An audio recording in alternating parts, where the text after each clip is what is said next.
pasteur Marie-Noël. Une autre opportunité de parler des choses du royaume. Une autre opportunité de recevoir quelque chose de nouveau du Saint-Esprit ce soir. Une autre occasion, une autre opportunité de parler de comment nous pouvons bloquer les attaques de nos ennemis invisibles grâce à l'armure de Dieu. Père éternel, ce soir, nous sommes là encore devant toi. Le matin, nous étions déjà là. Ce soir, nous sommes encore là parce que nous savons qu'il n'y a point d'autre Dieu comme toi. Tu es le roi des rois, le Seigneur des seigneurs. Sans toi, rien n'est possible. Alors ce soir, pendant que nous voulons entrer dans ce moment d'exhortation de ta parole, nous venons à toi, nous t'appelons et nous venons te confier ce moment au nom puissant de Jésus. Esprit de Dieu, Esprit de Jésus, toi qui es présent avec nous sur cette terre, nous t'invitons donc en ce moment afin que toi-même tu puisses prendre le total contrôle. Manifeste-toi, avale-moi, avale ma bouche, afin que ce soit tes paroles qui soient entendues ce soir, au nom puissant de Jésus. Que ma chair se taise, que je puisse être humiliée, brisée, et que toi, tu puisses exalter ton peuple ce soir, au nom puissant de Jésus. Que ta parole puisse sortir avec puissance et acuité, précision, et qu'elle ne retourne pas à toi sans avoir accompli le but pour lequel elle est sortie ce soir, au nom puissant de Jésus. Alors prends le total contrôle, Esprit de Dieu, Esprit de Jésus. Ouvre des oreilles spirituelles ce soir afin que tes enfants puissent comprendre. Dispose les cœurs afin que ta parole puisse tomber dans une terre arabe, dans une terre fertile pour porter beaucoup de bons fruits. Dispose les esprits. Prends le total contrôle, soit l'alpha et l'oméga, le début et la fin de ce moment d'exaltation. Au nom puissant de Jésus. Amen. Bien-aimés, nous avons commencé avec cette série, ça fait déjà 14 semaines aujourd'hui. Et nous prenons beaucoup de temps pour parler de nos ennemis invisibles parce que nous devons nous rendre compte que ce monde est gouverné par le monde invisible. Et dans le monde invisible, nous avons Dieu qui trône d'éternité en éternité, mais nous avons également des ennemis invisibles. Et nous faisons un focus sur les ennemis invisibles. Et nous avons vu quelles sont les stratégies d'attaque, comment ils nous considèrent, pourquoi ils veulent faire de nos corps leur habitation. Et ces 4 dernières semaines, nous sommes en train de voir comment il est possible pour nous de bloquer leurs attaques grâce à l'amour de Dieu. La semaine passée, nous avons parlé du bouclier de la foi et de l'épée de l'esprit.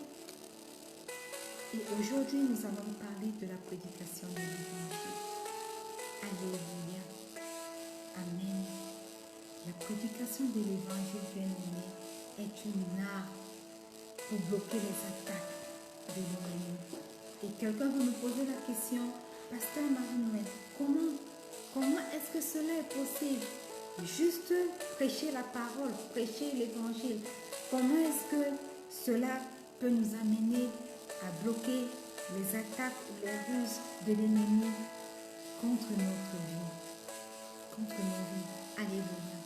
Alors, sans plus tarder, nous allons ouvrir nos livres dans Matthieu 6, le verset 33. Si vous y êtes, nous allons lire, il est écrit.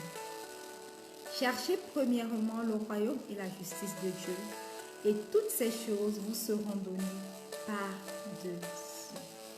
Alléluia. Amen. Bien-aimés, la Bible nous demande de chercher premièrement le royaume et la justice de Dieu. Et lorsque nous aurons cherché premièrement le royaume, et la justice de Dieu, toutes les autres choses dont nous aurons besoin, nous seront données par-dessus.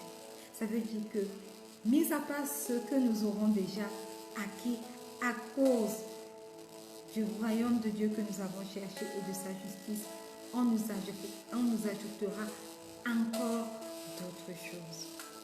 Et quelqu'un va me poser la question, en quoi ce verset nous aide à comprendre comment bloquer les attaques de l'ennemi? Simplement parce que lorsque nous ne prêchons pas l'évangile, bien aimé, cela ouvre une brèche dans notre âme. Cela ouvre une brèche au démon du manque et au démon du besoin et de l'envie. Lorsque nous sommes vains, nous ne sommes pas remplis de la parole de Dieu et nous ne la prêchons pas non plus. Nous invitons l'oisiveté dans nos vies et les démons du manque commencent à entrer, les démons du besoin commencent à entrer et à envahir nos vies. Alléluia. Voilà pourquoi nous avons des chrétiens qui se retrouvent en train de dire la plupart du temps que eux, vraiment, ils ont des besoins à s'ouvrir. Ils ont leur famille à gérer, ils ont l'argent à chercher. Ils sont tout le temps en train de recourir derrière les besoins de ce monde parce que les démons en eux ont trouvé un lieu accessible. La parole n'habite pas en eux. La parole n'est pas manifeste dans leur vie. Alors, résultat, les démons font de leur vie, de leur corps, leur lieu d'habitation et commencent à générer le manque, commencent à générer, à susciter dans leur vie des besoins innombrables. Alléluia. Alors, le premier point ce soir, c'est que la prédication de l'évangile nous aide à bloquer les ruses du diable. Comment? Parce que en prêchant la parole de Dieu, nous bloquons les démons, les actions des démons du manque et du besoin. C'est l'occasion pour moi, bien aimé, de vous dire que pour ceux qui prêchent la parole de Dieu, qui prêchent l'évangile, n'arrêtez pas de le faire. Prêchez, continuez de prêcher l'évangile et bloquez ainsi les attaques et les ruses du diable. Bloquez ainsi les attaques et les ruses des démons du manque et des besoins. Alléluia. Pour ceux qui ne prêchent pas encore l'évangile, commencez à vous imprégner de l'évangile. Commencez à rechercher la parole de Dieu, à rechercher Dieu à travers sa parole. Et une fois que vous êtes rempli de sa parole, c'est facile. Vous commencerez à partager ce que vous recevez dans sa parole avec d'autres personnes. Voyez-vous, vous n'avez pas besoin d'être évangéliste, vous n'avez pas besoin d'être pasteur ou tous ces gros titres-là pour pouvoir prêcher la parole de Dieu. Vous êtes dans un taxi, vous voyez votre voisin et vous lui dites, oh mon voisin, sais-tu simplement que le Seigneur Jésus t'aime? Voyez-vous, c'est la prédication de la parole. Et pendant que vous le faites, non pas une fois, non pas deux fois, non pas trois fois, vous bloquez sans même le savoir les attaques de l'ennemi contre vos vies. Alléluia.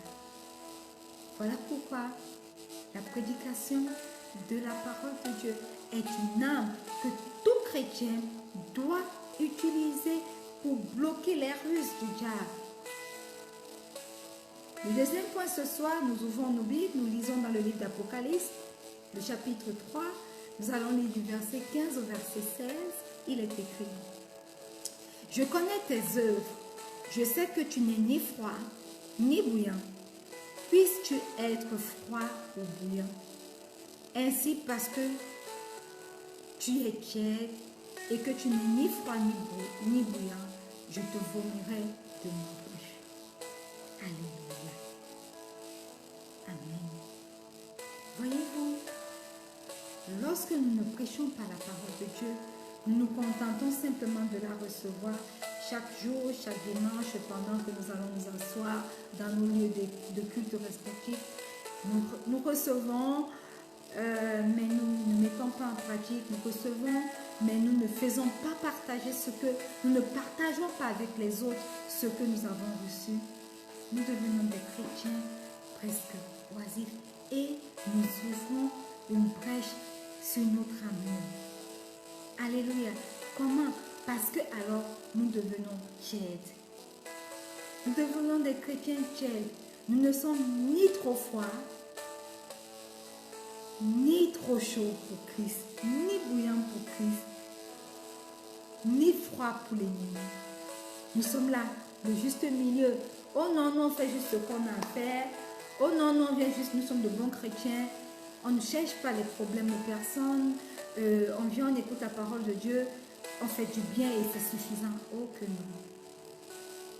Prêcher la parole de Dieu vous aidera à combattre les ruses du diable contre vos pays. Voilà pourquoi il est écrit, ainsi parce que tu es tiède et que tu n'es ni froid ni bouillant, je te vomirai de ma bouche. Alléluia. Alléluia. Ne pas prêcher la parole de Dieu ouvre une brèche dans votre âme au démon de la tempérance. Parce que nous ne prêchons pas, vous ne prêchez pas la parole de Dieu. Les démons de la tempérance attaquent votre âme, ils créent une brèche, entrent dans votre vie, s'installent dans votre corps. Et voilà, vous êtes tiède, ni très bouillant pour Dieu, ni très chaud pour Dieu, ni très froid pour l'ennemi. Vous êtes tiède. Et parce que vous êtes tiède, le Seigneur dit, je vous rejetterai, je vous vomirai. Alors, à quoi ça sert d'être un chrétien qui est vomi par son Dieu? Parce que n'étant pas capable de prêcher la parole, n'étant pas capable de dire à quelqu'un, écoute, Jésus t'aime. N'étant pas capable de dire à quelqu'un, ma vie a changé à cause de Dieu, à cause de ce Jésus-là. Viens et goûte-le avec moi. Alléluia. Bien-aimés, c'est encore une interpellation pour nous ce soir. Ne soyons pas des chrétiens tièdes. Soyons bouillants, soyons en feu pour Christ. Tant que nous avons encore la vie, tant que nous avons encore le souffle de vie, ne devenons pas tièdes. Ne laissons pas la tiédeur s'emparer de nos vies. Soyons en feu pour le Christ. Tel que quand nous avons reçu comme notre Seigneur, notre Sauveur, nous avions envie d'être à l'écoute de la parole de Dieu chaque jour. Nous avions envie de demeurer en lui, dans sa présence continuellement. Que ce même feu, ce même zèle habite dans nos cœurs, dans nos vies, au nom puissant de Jésus. Voilà pourquoi la Bible parle du zèle du premier amour, du zèle du nouveau croyant. Parce que lorsqu'on a découvert le Seigneur Jésus, on est sur un petit nuage.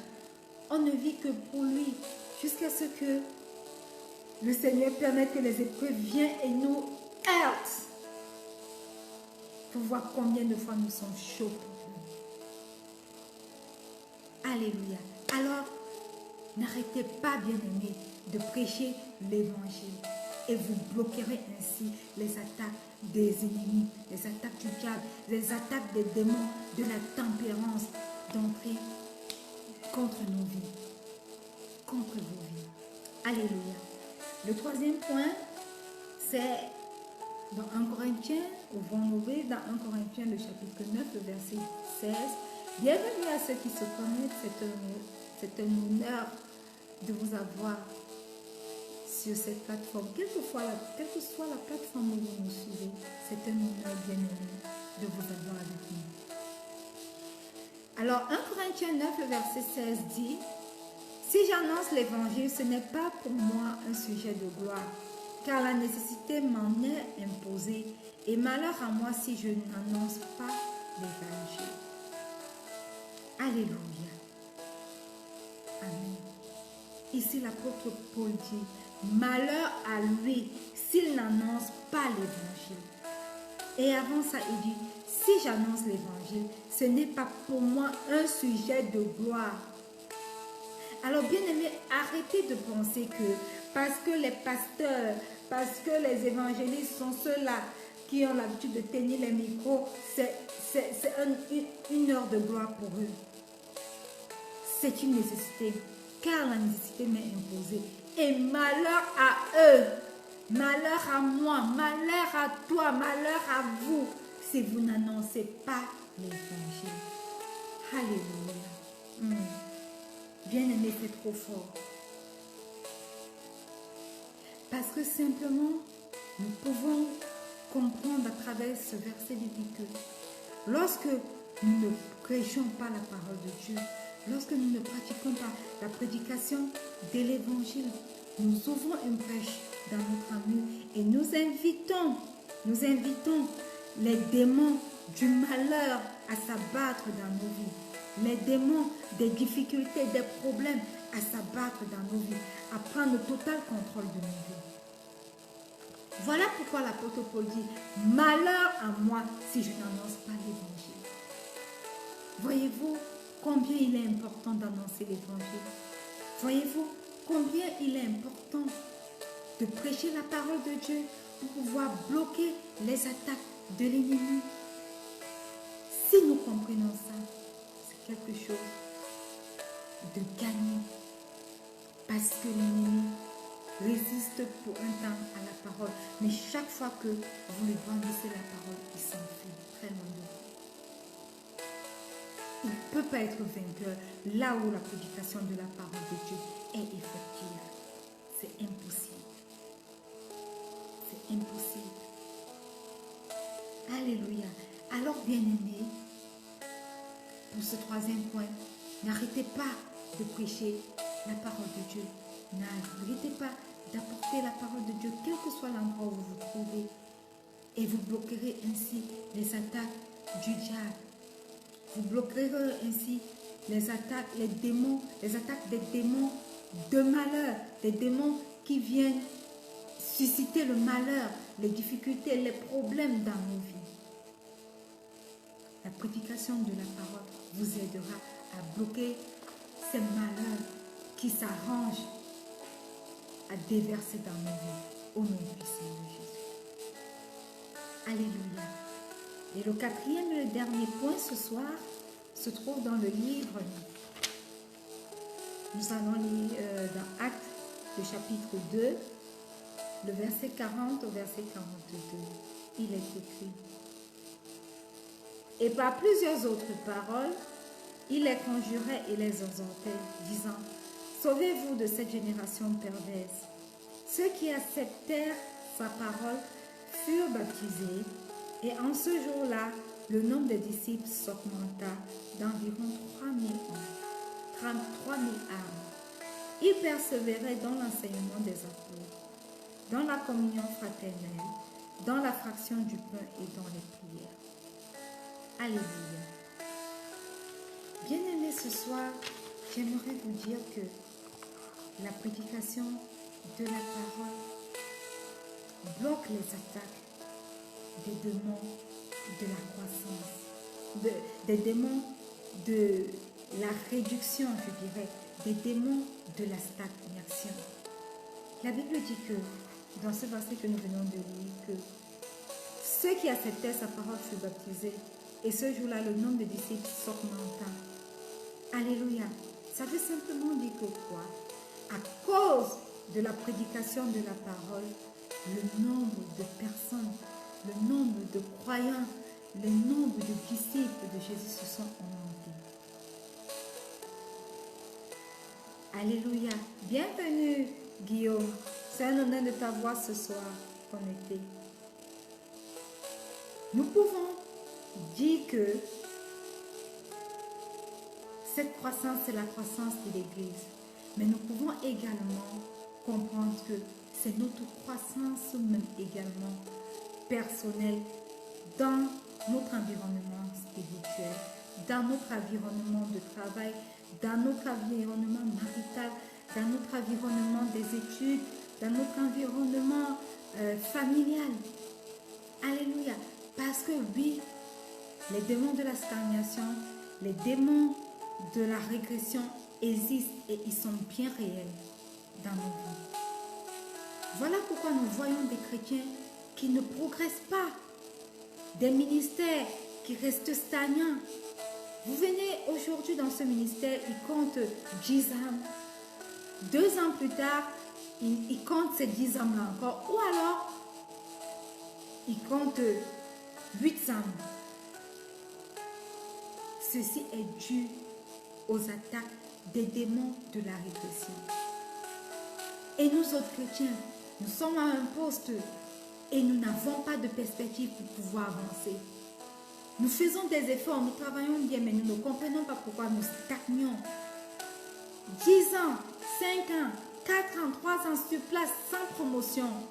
On vous dit vraiment, vous travaillez bien, vraiment, voilà pourquoi on ne veut pas vous enlever de ce poste, parce que si vous partez de là, qui va vous remplacer? Qui peut faire votre travail? Alors que vous êtes hautement qualifié pour pouvoir avancer d'un cran, d'un step et former une autre personne sous votre supervision pour faire le même travail que vous faites. Les démons de la stagnation sont alors en activité dans nos vies. Les démons de la régression, aussi bien dans le cadre de l'Église que dans le cadre de nos vies personnelles. Alors, comment faire pour arrêter leurs attaques? Comment faire pour arrêter leurs diverses actions contre nous, leurs diverses ruses contre nous? En utilisant la prédication de la parole, en prêchant la parole de Dieu, en prêchant la bonne nouvelle à quelqu'un, en parlant de Jésus à quelqu'un. Alléluia. Oui, je suis d'accord avec toi. Les enfants de Dieu avanceront aussi. Et vous allez vous rendre compte que les enfants de Dieu qui prêchent la parole de Dieu, ceux-là qui sont dévoués à Dieu, quelles que soient les difficultés, quelles que soient les montagnes, ces montagnes finissent finalement par se déplacer, finissent par être nivelées et ils montent d'un cran. Ils avancent. Et cela est le partage de tous les enfants de Dieu au nom puissant de Jésus. Si tu es connecté ce soir, dis que la croissance est ton partage au nom puissant de Jésus. Nous ne sommes pas appelés à stagner. Nous ne sommes pas appelés à regresser, à avoir un avenir pire que notre passé. Nous sommes appelés à progresser.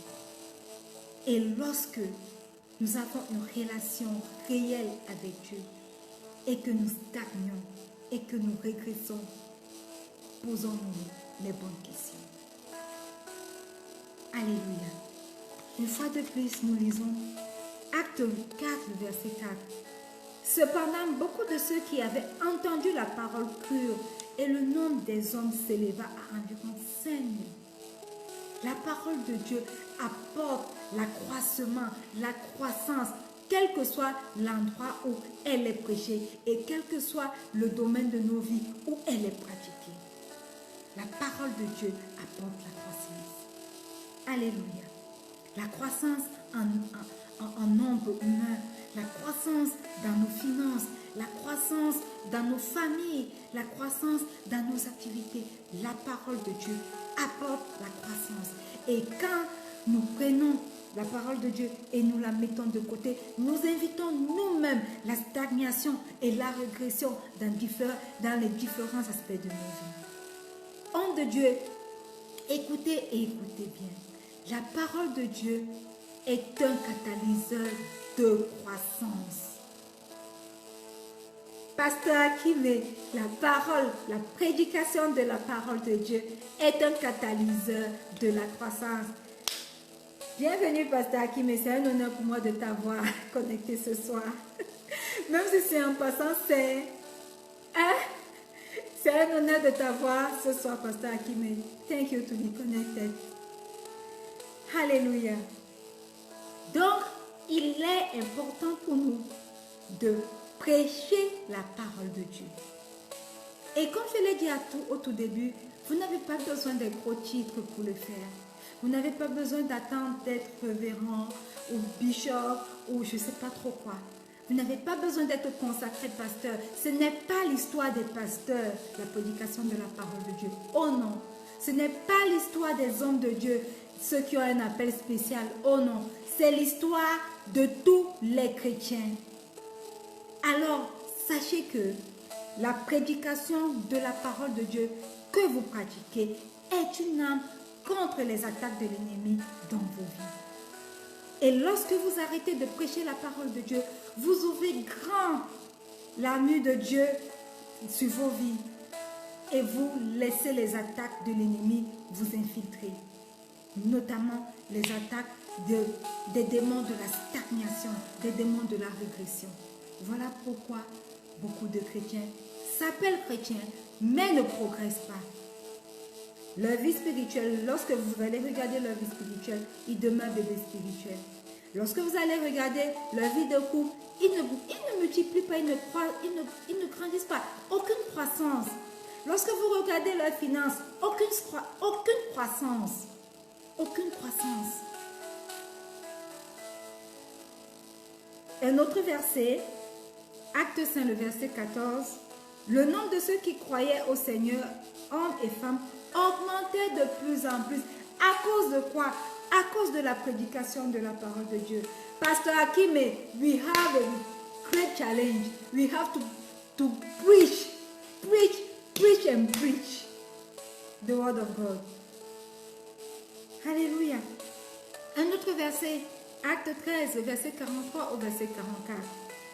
Et à l'issue de l'assemblée, beaucoup de Juifs et de prosélytes pieux suivirent Paul et Barnabas qui s'entretinrent avec eux et les exhortèrent à rester attachés à la grâce de Dieu. Le sabbat suivant, presque toute la ville se rassembla pour entendre la parole de Dieu. Bien-aimés, dites-moi comment le Seigneur ne vous en manquera pas. Le Seigneur ne vous fera pas croître. Le Seigneur n'étendra pas vos limites lorsque vous prêchez sa parole. Lorsque vous prenez son évangile et vous l'amenez chez quelqu'un. Lorsque vous dites à quelqu'un, écoutez, donnez votre vie à Dieu. Le Seigneur Jésus est mort sur la croix pour vous. Il vous aime. Expliquez-moi comment le Seigneur ne vous récompensera pas. Par la croissance. C'est impossible, n'est-ce pas? Chaque fois que la parole de Dieu a été prêchée, il y a eu croissance. Il y a eu croissance spirituelle, il y a eu croissance matérielle, il y a eu croissance financière, il y a eu croissance. Voilà pourquoi, bien-aimés, beaucoup d'hommes de Dieu réels qui ont une vraie intimité avec Dieu, beaucoup se demandent comment ils font pour avoir de grands ministères. Beaucoup se demandent comment ils font pour ne pas être dans le monde. Beaucoup se demandent comment ils font pour croître financièrement parlant. Et vous allez entendre toutes sortes de choses sur eux. Oh, ils ont trempé. Ils utilisent la puissance de Belzébuth comme on a accusé le Seigneur Jésus lui-même de chasser les démons par Belzébuth. En ce moment, les pasteurs deviennent des cibles. Les hommes de Dieu deviennent des cibles parce que le monde est incapable de comprendre ou de connaître la source de leur croissance. La prédication de la parole de Dieu. Bien-aimés, vous voulez voir vos finances croître. Vous voulez voir votre église croître. Vous voulez voir le nombre de personnes autour de vous croître. La prédication de la parole de Dieu est la clé. Et les démons de la régression, de la réduction, de la stagnation ne pourront plus vous atteindre. Au nom puissant de Jésus. Alléluia. Bien-aimés, si vous êtes connectés ce soir, vous avez envie de connaître le Seigneur Jésus comme votre Seigneur et votre Sauveur personnel. Vous avez envie de lui dire, me voici, utilise-moi Seigneur pour prêcher ta parole. Je veux vous inviter simplement à faire cette prière avec moi. Répétez simplement après moi. Seigneur Jésus, ce soir, je viens à toi tel que je suis. Je reconnais que je suis un pécheur et à cause de mon péché, tu es mort sur la croix. Tu es descendu aux enfers et le troisième jour, tu as ressuscité des morts. Alors ce soir, Christ ressuscité, je t'appelle et je fais de toi mon Seigneur et mon Sauveur personnel. Car je crois que tu es Dieu. Viens et demeure dans ma vie. Fais de mon corps ton temple, ton lieu d'habitation. Et forme-toi en moi, de la chevelure jusqu'à la plante de mes pieds, au nom puissant de Jésus. Saint-Esprit, Esprit de Dieu, Esprit de Jésus, nous savons que là où le Fils est, tu es présent. Là où le Père est, tu es présent.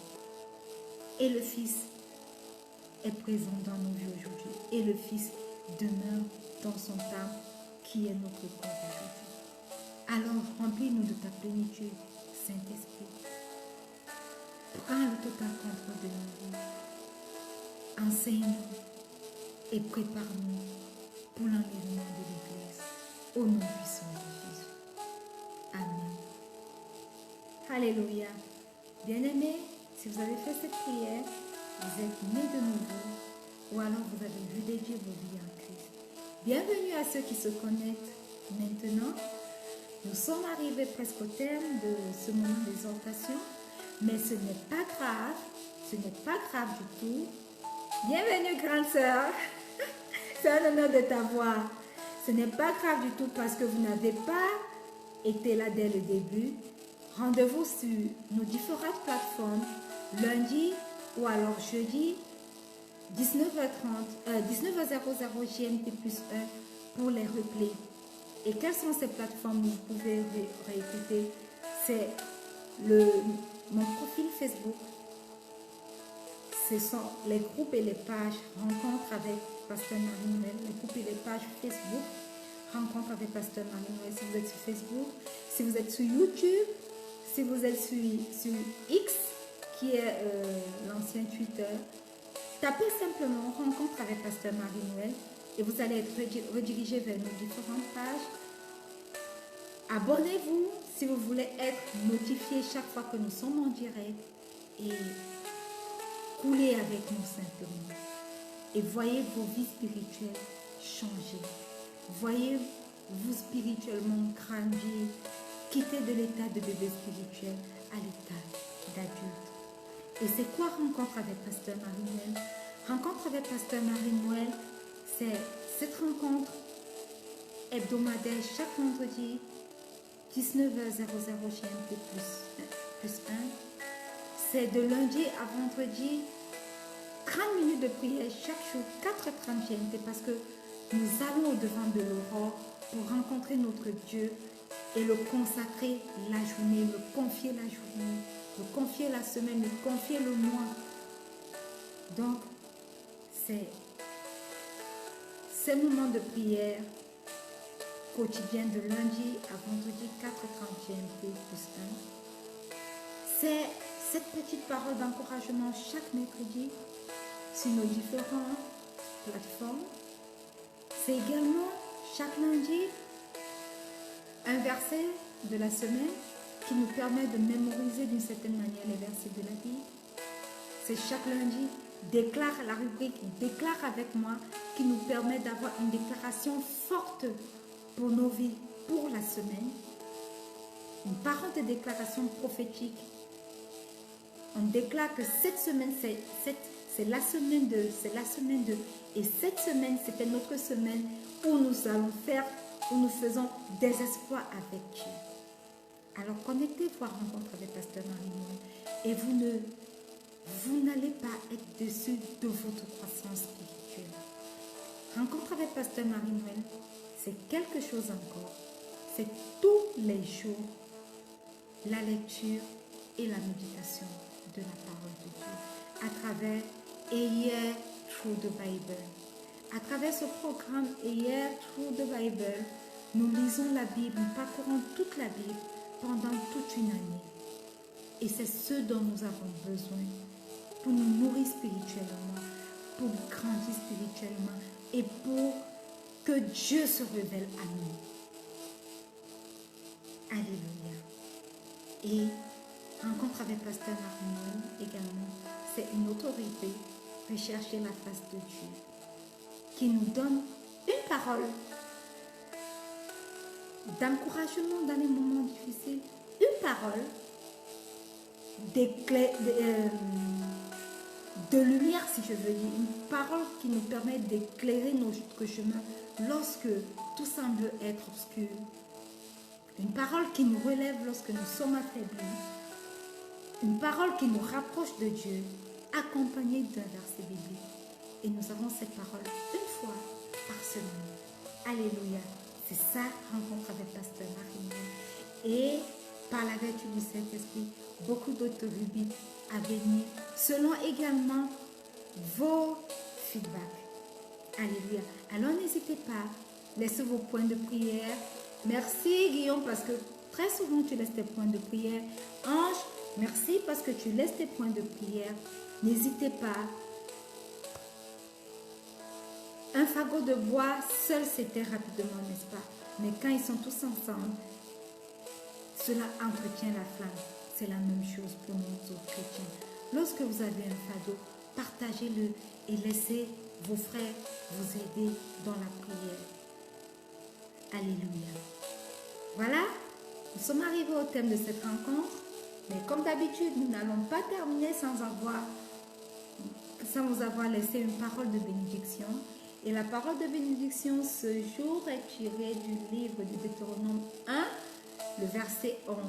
Il est écrit: que l'Éternel, le Dieu de vos pères, vous augmente 1000 fois autant et qu'il vous bénisse comme il vous l'a promis. Et nous avons parlé de comment bloquer les démons de la stagnation. Et notre bénédiction sort du livre de Deutéronome 1, 11 qui parle de l'augmentation. Alors, étendez mes mains vers moi tandis que j'étends mes mains vers vous. Étendez vos mains vers moi. Seigneur, je te rends grâce pour ce moment passé dans ta divine présence. Merci parce que nous savons que ta parole est sortie et qu'elle a accompli ce pourquoi elle est sortie. Seigneur, ce soir, avant de nous séparer, nous voulons être bénis. Et ta bénédiction ce soir est tirée de ce livre de Deutéronome 1, le verset 1. Par la vertu du Saint-Esprit, je viens sortir ce livre de ta parole et je la plante dans les vies des personnes connectées ce soir et de toutes les personnes qui écouteront cette exhortation en replay au nom puissant de Jésus. Que parce que cette parole est plantée dans la vie de ces personnes aujourd'hui, que l'augmentation soit leur partage au nom puissant de Jésus. Là où ils ont besoin d'augmentation, que l'augmentation, la croissance soit leur partage au nom puissant de Jésus. Je déclare qu'ils augmentent, qu'ils croissent en bénédiction, qu'ils croissent dans leur lieu de service, qu'ils croissent dans leur foyer, qu'ils croissent dans leur projet, qu'ils croissent dans leurs pensées, qu'ils croissent dans leur relation avec toi, dans leur vie spirituelle. Que la croissance soit leur partage, que la croissance soit leur bénédiction durant toute cette semaine jusqu'à notre prochaine rencontre. Au nom puissant de Jésus, soyez bénis et que la croissance soit votre partage. Soyez bénis et que les promesses de Dieu dans vos vies s'accomplissent au nom puissant de Jésus. Amen. Alléluia. Bien-aimés, voilà. Réécoutez, je vous en prie. Allez, faites les replays, réécoutez, prenez des notes, priez avec les versets bibliques et demandez au Saint-Esprit de vous révéler des choses cachées dans sa parole. Et vous verrez que votre vie spirituelle changera totalement. Alors, nous sommes arrivés au thème de cette rencontre. Sachez-le bien, je vous aime Je reste votre servante, Pasteur Marie-Noël. Mais il y a quelqu'un qui vous aime d'un amour que vous ne pouvez même pas comprendre. Le Seigneur Jésus vous aime. Alors ne l'oubliez pas, notre prochain rendez-vous, demain pour une parole d'encouragement, c'est le replay. Mais notre prochain rendez-vous en direct, c'est au pied de la croix, lundi 4h30 GMT pour 30 minutes de prière matinale. Et lundi, nous aurons le thème de notre semaine, la déclaration de notre semaine. Alors n'hésitez pas, connectez-vous et soyez bénis. Shalom.